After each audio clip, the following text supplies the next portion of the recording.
টুকু ইসলাম বিদ্বেষ মনে পোষণ করলে আলেমদের সন্তান যেন মেয়েরা পেটে না নেয়, সেটা বলতে পারে একজন খুবই দুঃখের এবং পরিতাপের বিষয় যে উনি মুসলিম পরিচয়ে আসলে বাংলাদেশে আছে, আমাদের মাথার উপর প্রতিনিধিত্বও করে।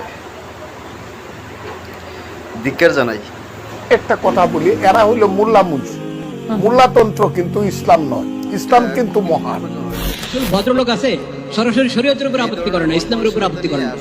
বলছি ইসলাম তো অনেক মহান, কিন্তু মোল্লাতন্ত্র এটা হলো সমস্যা। সমস্যা মৌলবীরা করে, ইসলাম অনেক মহান।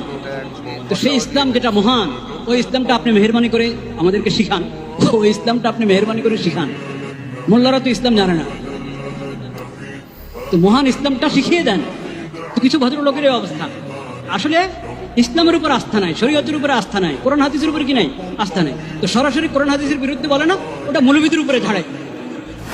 এদের কথার 500 টাকা 1000 টাকা যারা মানুষের ঘরে খায়া লিল্লা খায়া যারা বড় হইয়া বড় বড় কথা বলে, এদের কথা এদের কোনো সেন্স কাজ করে বলে আমি মনে করি।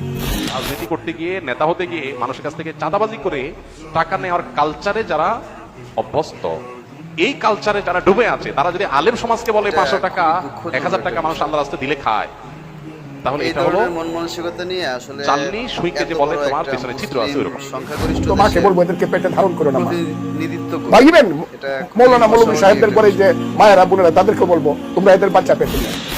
এদেরকে বলছে তোমরা এই মোল্লাদের সন্তান পেটে ধারণ করবে না। এত বড় জঘন্য বেয়াদব বাংলাদেশে আরেকটা কেমনে জন্ম নিয়া এই ফ্যাসিস্ট পরবর্তী 5ই আগস্ট যেই সময় জালেম পলায় গেল, এরপরে এই জালেম কেমনে থাকলো এটা আশ্চর্য লাগতেছে। এত বড় জঘন্য বেয়াদব।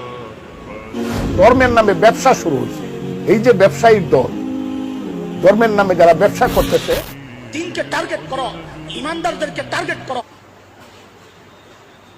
আরে ওলামাকে টার্গেট করো। খোদার কসম খায়া বলি, তোমার মতন ফজলুর রহমানরা কাপড় নিয়েও পালাতে পারবে না ইনশাআল্লাহ। এটা খুবই একটা কথা বলি, এরা হইল মোল্লা মুন্সি,